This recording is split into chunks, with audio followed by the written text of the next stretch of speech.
News 18 বাংলায় আপনাদের সকলকে স্বাগত। প্রিয়াঙ্কা রয়েছি আপনাদের সঙ্গে। শুরু করছি খবর দিনভর। হালি শহরের পর ভাটপাড়া পুরসভা, সেখানেও ভরাডুবি। ভাটপাড়ায় একসঙ্গে 30 জন কাউন্সিলরের পদত্যাগ করলেন চেয়ারম্যান রেবা রাহাও। কিন্তু কি কারণে পদত্যাগ?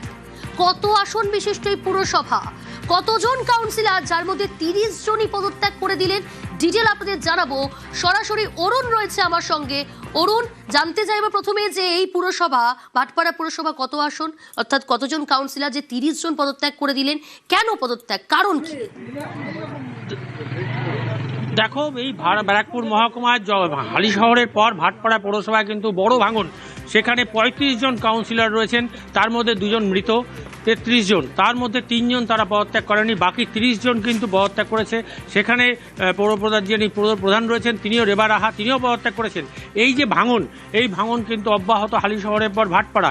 এই নিয়ে কিন্তু একটা চাপানুতর তৈরি হয়েছে। এত বড় পৌরসভা কে চালাবেন, কারা দেখবেন, কি তাদের পরিষেবা, মানুষ কি করে জন পরিষেবা পাবে, এটা নিয়ে কিন্তু একটা প্রশ্ন ওঠে। সবথেকে বড় কথা, পুরো পরিষেবায় ব্যাহত হবে, বঞ্চিত হবে সেখানকার মানুষজন, স্থানীয়রা। হ্যাঁ, দেখো, স্থানীয়দের দাবি হচ্ছে যে কিভাবে তারা এই পরিষেবাগুলো পাবে, কারণ এখানে অনেকগুলো কারখানা রয়েছে, সাধারণ মানুষের বহু বসবাস। এখানে দায়িত্ব নিলেন পবন সিং, যিনি ভাটপাড়ার বিধায়ক, এবং যিনি জগদ্দলের বিধায়ক রয়েছেন রাজেশ কুমার। এই দুজন কিন্তু পরিচালনা কমিটিতে থাকবেন। 5 সদস্যের একটা কমিটি তৈরি হবে। সেখানে যিনি এক্সিকিউটিভ অফিসার আছেন, তিনি থাকবেন। তার নেতৃত্বে এখানে কিন্তু পরিষেবা দেওয়া হবে। মানুষের যাতে কোনো রকম ভোগান্তি না হয়, তাই সেই ব্যবস্থা কিন্তু সমস্ত করবে। কোনোভাবে কোনো রকম ঘাটতি যাতে মানুষের কাছে না পৌঁছায়, যেমন সাফাই কর্মীরা কাজ করছিলেন প্রত্যেকেই করবেন, কিন্তু এই তত্ত্বাবধানে থাকবেন 2 জন বিধায়ক। ফলে কোনো রকম অসুবিধা হবে না বলেই কিন্তু আজ সাংবাদিক সম্মেলন করে অর্জুন সিং বিষয়টাকে জানান। কারণ যেভাবে ভাঙন দেখা গেছে, এরপরে কিন্তু শোনা যাচ্ছে গারুলিয়াতেও এরকম একটা ভাঙন তৈরি হয়েছে, যে তারা কিন্তু মিটিং করছেন যে তারা হয়তো পদত্যাগ করবেন।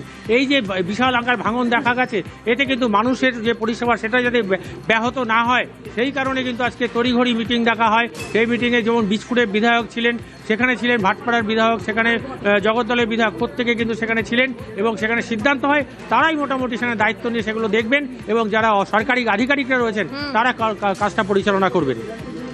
পালা বদলের পর পুরো পরিষেবা বন্ধ, আর এই পরিষেবা বিঘ্নে অতিষ্ঠ হয়ে রয়েছেন স্থানীয় বাসিন্দারা। ব্যাহত হচ্ছে পুরো পরিষেবা। বোর্ড তো এফও চালায়, বোর্ড তো পৌরসভা যা পলিটিক্যাল পার্টির লোকেরা থাকে, তার একটা আবরণ আছে, কিন্তু কাজ তো ইওএফওরা করে, সরকারি অফিসাররা করে, ওরা তো আছে। ওদেরকে ফ্রি হ্যান্ড দেওয়া হয়েছে, তারা পরিষেবা যাতে বাধিত না হয় তারা কাজ করবে। আমরা কোনো দলে আনবো না। আর কি মুখে ওদেরকে দলে আনবো? যারা নিজে মানুষের ভোটে না জিতে, জোর করে জিতেছে, তাদেরকে আবার আমরা নিয়ে আমাদের এটা নষ্ট করবো। রাজ্যে পালা বদল হয়েছে, আর পালা বদলের পর থেকে পুরো পরিষেবা বন্ধ। পুরসভায় প্রশাসক শিখেই পরিষেবা বিঘ্নেই অতিষ্ঠ হয়ে উঠেছেন স্থানীয় বাসিন্দারা। জঞ্জাল সাফাই থেকে নিকাশিতে সমস্যা, পরিষেবা না পাওয়ায় নাভিশ্বাস সাধারণ মানুষের। বিভিন্ন পুরসভায় প্রশাসক বসানো, কোথাও কোথাও পালা বদলের পর কাউন্সিলরদের দেখাই নেই। পরিষেবা একেবারে শিখে, মানুষ পরিষেবা পাচ্ছেন না, আর সেই পরিষেবা না পাওয়ার জন্য বিভিন্ন জায়গায় আবর্জনার স্তূপ, সাফাই কর্মী পর্যন্ত তারা কাজ করছেন না। এই পালা বদলের পরে কাউন্সিলররা কোথায়, এই প্রশ্ন উঠছে। অধিকাংশ গ্রাম পঞ্চায়েত এবং পৌরসভার লোকেরা পালিয়ে গেছে, কেউ তাদের তাড়িয়েও দেয়নি।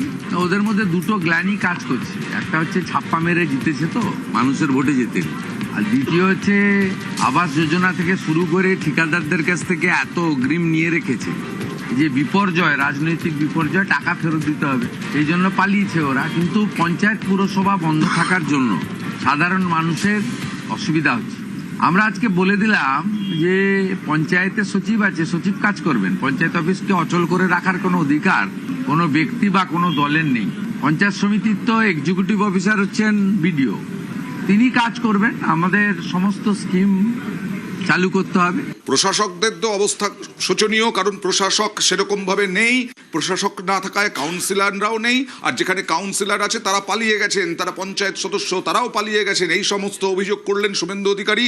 আর এই মুহূর্তে দেখুন হাওড়ার ছবি দেখাচ্ছি, জঞ্জালের স্তূপ। সরাসরি চলে যাব প্রতিনিধি দেবাশিসের কাছে।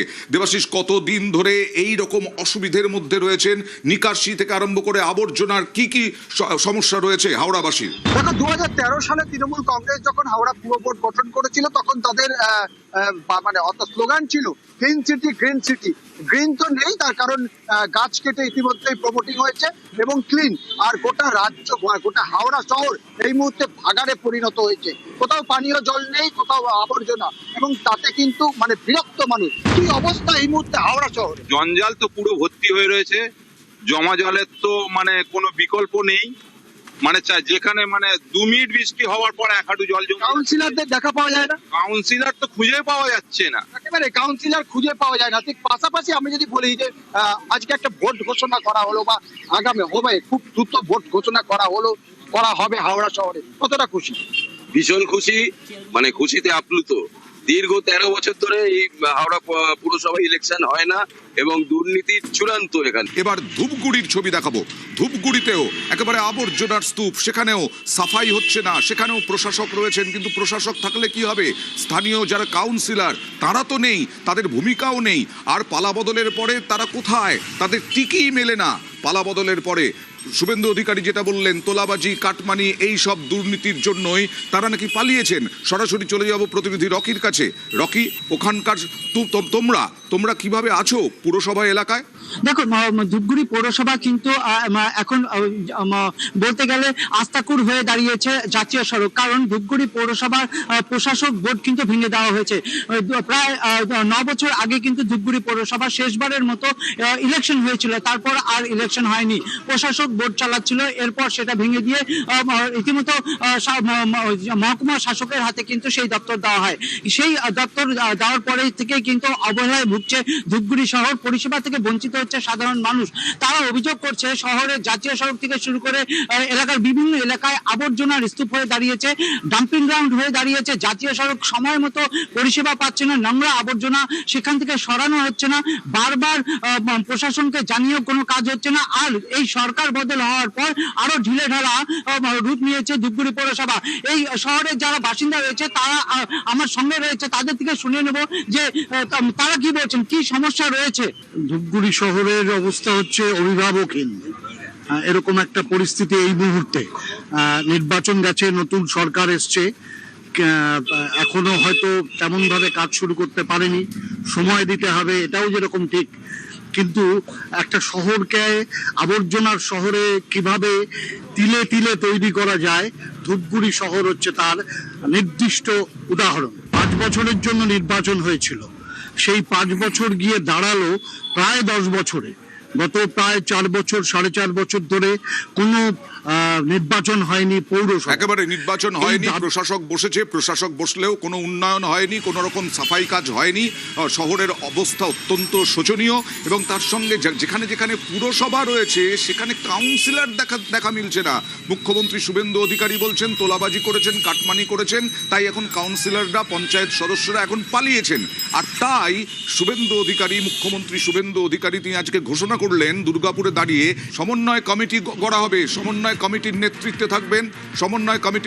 থাকবেন জেলা শাসকরা। কথা বলবো প্রতিনিধি সোমরাজের সঙ্গে। সোমরাজ, এটা কি প্রত্যেকটা পুরসভার ক্ষেত্রেই প্রযোজ্য, নাকি শুধুমাত্র এই সমন্বয় কমিটি যেখানে যেখানে প্রশাসক আছে তার জন্য?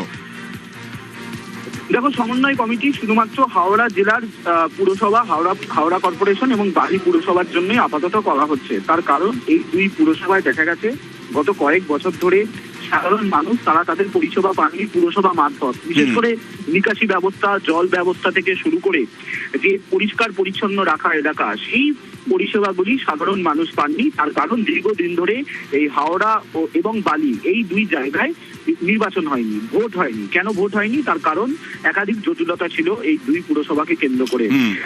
মুখ্যমন্ত্রী শুভেন্দু অধিকারী আজ স্পষ্ট নির্দেশ দিয়েছেন যে ডিলিমিটেশনের কাজ দ্রুত শেষ করে এই দুই জায়গায় অবিলম্বে ভোটে যেতে হবে এবং ডিসেম্বরের মধ্যেই ভোট শেষ করতে হবে।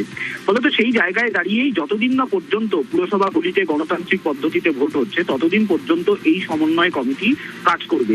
মূলত এই সমন্বয় কমিটি যাতে হাওড়ার বিভিন্ন এলাকায় সাধারণ মানুষ পরিষেবা পায়, বিশেষ করে জল পরিষেবা, বিশেষ করে পরিষ্কার পরিচ্ছন্ন রাখার জন্য নিকাশি পরিষেবা, এই পরিষেবাগুলি যেতে পায় তার জন্যই জেলা শাসকের নেতৃত্বে এই সমন্বয় কমিটি করে দেওয়া হয়েছে। সমন্বয় কমিটি নিয়ে কি বললেন শুভেন্দু অধিকারী, দেখুন। 1 দশকেরও বেশি সময় ধরে হাওড়া কর্পোরেশন ইনক্লুডিং বালি তার নির্বাচন না হওয়ার ফলে এখানে জনগণের নিত্যদিনের যে পরিষেবা ভীষণভাবে বিঘ্নিত হচ্ছিল। আমরা ফুল কোঅর্ডিনেশন মিটিং করলাম।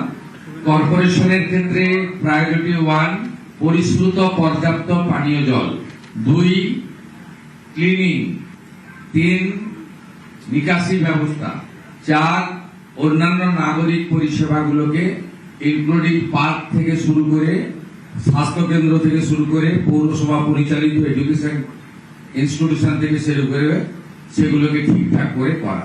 একটা কোঅর্ডিনেশন কমিটি হয়েছে, তাকে কোঅর্ডিনেট করবেন ডিস্ট্রিক্ট ম্যাজিস্ট্রেট আর তাকে মনিটরিং করবেন রাজ্যের মিউনিসিপ্যাল অ্যাফেয়ার্সের সেক্রেটারি মিস্টার খলিল। যেভাবে আমরা থাকি, পুরসভার ভোট অনেকদিন হয়নি এবং জলমগ্ন অবস্থায় প্রত্যেকটা জায়গা, নর্দমার অবস্থা প্রচন্ড খারাপ, তাতে আমাদের অসুস্থ হচ্ছে সবাই। কিন্তু কাকে বলবো, আজকে মুখ্যমন্ত্রী যে এই সুন্দর বার্তাটা দিয়েছেন এটাতে আমরা ভীষণভাবে খুশি। মুখ্যমন্ত্রীকে অসংখ্য ধন্যবাদ জানাতে চাই এবং আগামী দিনে পুরসভার ভোট হলে অনেক ভালো হবে এটাই আশা রাখি। আমি এই নতুন সরকারে মুখ্যমন্ত্রীকে ধন্যবাদ জানাবো যে উনি নতুন এসেই মানে সরকারে বসেই উনি যে এরকম ভাবে হাওড়াবাসীর জন্য চিন্তা করলেন যে কিভাবে হাওড়াবাসীর সমস্যাগুলো দূর করা যায় তার জন্য এবং যত তাড়াতাড়ি সম্ভব উনি সেই ব্যবস্থাই করলেন। এই জন্য আমি আরেকবার ওনাকে ধন্যবাদ জানাবো। 3-4 মাস জলে আমরা হাঁটু জল থাকে, তো আমরা মানে খুব আনন্দিত যেটা কর্পোরেশনে ভোট হলে সব রাস্তাঘাট পাড়ার জল নিকাশি ব্যবস্থা, জল আনার ব্যবস্থা, টাইম করলে জল তো ওঠেই না। এই সমস্যার মধ্যে আশা করি যে সব ঠিক হয়ে যাবে। এই প্রচন্ড সমস্যার মধ্যে তার মধ্যেই স্বস্তির বার্তা, ঘোষণা। কি ঘোষণা? হাওড়া বালি পুরসভা নিয়ে মুখ্যমন্ত্রী শুভেন্দু অধিকারী, দেখুন।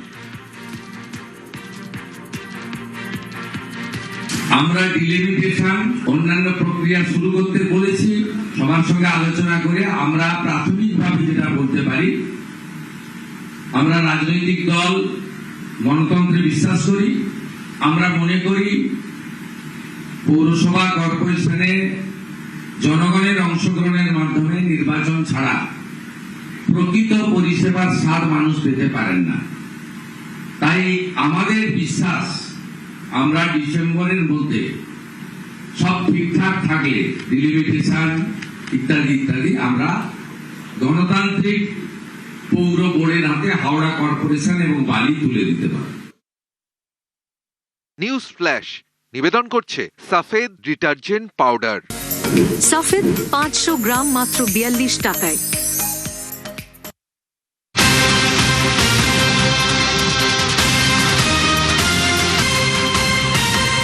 এই মুহূর্তে বড় খবর আপনাদের জানিয়ে রাখবো, ঝাড়গ্রামের ঝালমুড়ি বিক্রেতাকে খুনের হুমকি। পাকিস্তান বাংলাদেশ থেকে খুনের হুমকির অভিযোগ। গত 19 এপ্রিল নির্বাচনী প্রচারে প্রধানমন্ত্রী নরেন্দ্র মোদী গিয়েছিলেন ঝাড়গ্রামে, আর সেখানে ঝালমুড়ি খেয়েছিলেন। যে দোকান থেকে, যার কাছ থেকে ঝালমুড়ি খেয়েছিলেন সেই ঝালমুড়ি বিক্রেতাকে এবার খুনের হুমকি। যে খবর পাচ্ছে এই মুহূর্তে বড় খবর, পাকিস্তান বাংলাদেশ থেকে ঝালমুড়ি বিক্রেতাকে খুনের হুমকির অভিযোগ। এই বিষয়ে ডিটেল জানার চেষ্টা করব। সরাসরি রাজু রয়েছে আমার সঙ্গে। রাজু, ঠিক কোথা থেকে হুমকি এলো, কি জানা যাচ্ছে এখনো পর্যন্ত? এর আগে আমরা দেখেছি যে স্থানীয়ভাবেও সেখানে দোকানে তাকে অনেক সময় থ্রেটের মুখে পড়তে হয়েছে, থ্রেট দেওয়া হয়েছে। কি অভিযোগ সামনে এলো, কারা হুমকি দিল? দেখো, প্রথমত মনে রাখবো নির্বাচনের যে প্রচার, সেই প্রচারের সময় গত 19 তারিখ প্রধানমন্ত্রী নরেন্দ্র দামোদর মোদী ঠিক এই ঝালমুড়ির দোকানে এসেই ঝালমুড়ি খেয়েছিলেন। এবং সেই ঝালমুড়ি খাওয়াকে কেন্দ্র করে বিভিন্ন বিতর্ক, বিভিন্ন আলোচনা, এবং তারপরে এই দোকানদারকে বিভিন্ন রকম ভাবে কটূক্তি করতে দেখাও গেছে বিভিন্ন সময় সোশ্যাল মিডিয়াতে তাকে নিয়ে বিভিন্ন রকমের পোস্ট হয়েছে। তারপরে এবার গত 3 দিন আগে থেকে বাংলাদেশ এবং পাকিস্তান থেকে একাধিক ফোন কল এবং ভিডিও কল, যেখানে তাদেরকে মেরে দেওয়ার হুমকি, তাদের দোকান উড়িয়ে দেওয়ার হুমকি, এমনকি তাদের প্রাণনাশেরও হুমকি দেওয়া হচ্ছে, বারংবার তাদেরকে হুমকি দেওয়া হচ্ছে, এবং তারপরেই তারা আতঙ্কে রয়েছেন। ইতিমধ্যে তারা পুলিশ আধিকারিকদেরকে জানিয়েছেন এবং এই বিষয় নিয়ে থানায় তারা কমপ্লেনও করেছেন এবং উচ্চপদস্থ আধিকারিককে জানাচ্ছেন। ইতিমধ্যে তারা প্রধানমন্ত্রীর কাছেও এই খবর পৌঁছাতে চেষ্টা করছেন এবং প্রধানমন্ত্রী তাদের বক্তব্য তারা কি বলছে যদি শোনানো সম্ভব হয়। তাদের সাথে আমরা যদি কথা বলি, তারা যদি বলেন আপনাদের কি ওনাদের কোনো বক্তব্য নেই, ওনারা কোনো কথা বলতে চাইছেন না, মূলত এতটাই এই অবস্থা যে ওনারা কোনো সেখানে পুলিশের নিরাপত্তা আছে রাজু এই মুহূর্তে সেখানে? ইতিমধ্যে এখানে পুলিশের নিরাপত্তা রয়েছে, সিভিলে পুলিশকে মোতায়েন করা হয়েছে এবং পুলিশ এই দোকানের আশেপাশেই থাকছেন।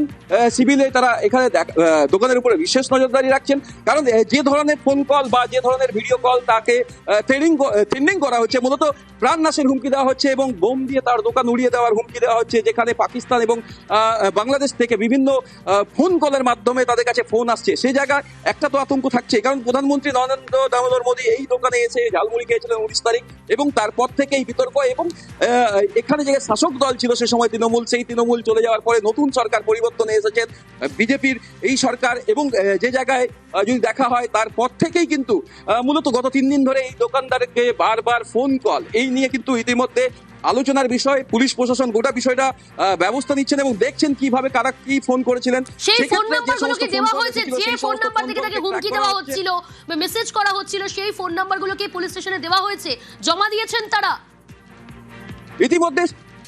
ইতিমধ্যে যে সমস্ত ফোন কলের মাধ্যমে তাদের কাছে ফোন এসেছিল বা ভিডিও কল এসেছিল, সেক্ষেত্রে সেই সমস্ত ফোন কল এবং সেই ভিডিও কলের যে ডিটেলস রয়েছে তা পুলিশকে দেওয়া হয়েছে। ইতিমধ্যে পুলিশ গোটা বিষয়ে তদন্ত শুরু করেছেন। এই ফোন কলগুলি কারা ব্যবহার করছিল বা কোন জঙ্গি সংগঠনের ফোন কল, কিংবা এটা অন্য কোনো বিষয় রয়েছে কিনা, সবটাই খতিয়ে দেখছেন ঝাড়গ্রাম জেলা পুলিশ। সঙ্গে থাকো রাজু। এবার আপনাদের দেখাবো গত 19 এপ্রিল প্রধানমন্ত্রী নরেন্দ্র মোদী ঝাড়গ্রামে নির্বাচনী প্রচারে গিয়েছিলেন, আর সেখানে গিয়ে এই ঝালমুড়ির দোকান থেকে ঝালমুড়ি খেয়েছিলেন। সে ঝালমুড়ি খাওয়ার পর ঝালমুড়ি বিক্রেতার কাছে গত 2 থেকে 3 দিন আগে থেকেই হুমকি ফোন আসছে, যে ছবি আপনারা এই মুহূর্তে দেখছেন। গত 19 এপ্রিল নির্বাচনী প্রচারে ঝাড়গ্রামে প্রধানমন্ত্রী সভা থেকে ফেরার পথে এই ঝালমুড়ির দোকানে ঝালমুড়ি খেয়েছিলেন প্রধানমন্ত্রী। ঝালমুড়ি খাएंगे बिल्कुल खाएंगे। तो कितना 10 रुपया देना है? दुकान में आए सर। हाँ 10 रुपया देना है। नहीं भाई ऐसा नहीं।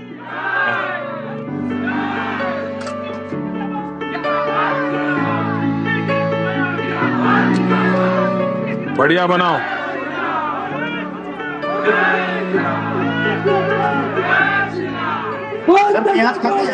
हाँ आप प्याज खाते हैं, दिमाग नहीं खाते बस।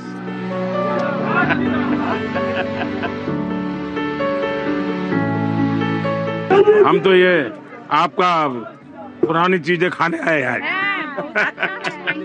हाँ अरे यही खाएंगे।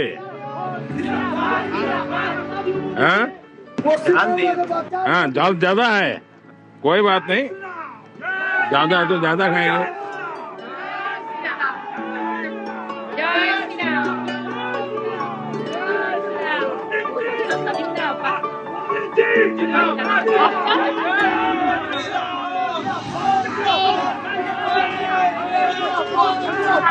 बढ़िया बनाए।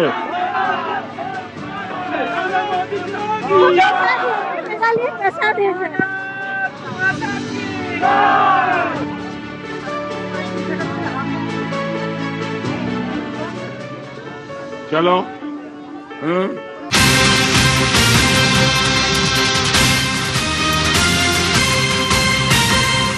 যে ছবি আপনারা দেখছিলেন গত 19 এপ্রিল নির্বাচনী প্রচারে ঝাড়গ্রামে গিয়েছিলেন প্রধানমন্ত্রী নরেন্দ্র মোদী, আর সেখানে গিয়ে ঝালমুড়ি খেয়েছিলেন তিনি। ভোটে জেতার পর এই ঝালমুড়ি গোটা দেশে, সে ঝালমুড়ি বিখ্যাত, দিল্লিতে পর্যন্ত ঝালমুড়ি খেয়েছেন বিজেপি কর্মী সমর্থকরা। শুধু দিল্লি নয়, এই ঝালমুড়ির কথা বিদেশের মাটিতেও, সেখানেও প্রধানমন্ত্রীর মুখে। নেদারল্যান্ডসে কি বলেছিলেন প্রধানমন্ত্রী নরেন্দ্র মোদী এই ঝালমুড়ি প্রসঙ্গে শোনাবো আপনাদের। साथियों, मैं आपको हाल के विधानसभा चुनाव का उदाहरण देता हूं। असम, बंगाल,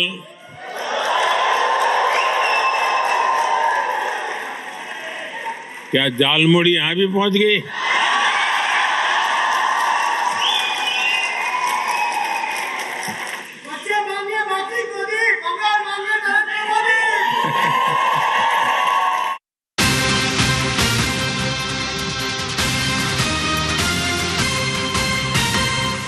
ঝাড়গ্রামের ঝালমুড়ি বিক্রেতাকে খুনের হুমকি, পাকিস্তান বাংলাদেশ থেকে খুনের হুমকির অভিযোগ। ঝাড়গ্রামে এই বিক্রেতার থেকে ঝালমুড়ি খেয়েছিলেন প্রধানমন্ত্রী নরেন্দ্র মোদী। ঝাড়গ্রাম থানায় ইতিমধ্যেই অভিযোগ দায়ের করা হয়েছে, নিরাপত্তা বাড়ানো হয়েছে। ঝালমুড়ির দোকানের সামনে পুলিশের নিরাপত্তা। সভা থেকে ফেরার পথে ঝালমুড়ি খান প্রধানমন্ত্রী নরেন্দ্র মোদী।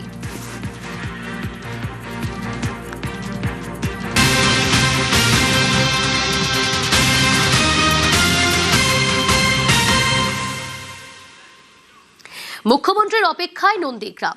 নন্দীগ্রামে মুখ্যমন্ত্রীকে সংবর্ধনা প্রস্তুতি তুঙ্গে। 24শে মে শুভেন্দু অধিকারীকে সংবর্ধনা নন্দীগ্রামবাসী। জোড়া কর্মসূচি রয়েছে 24শে মে।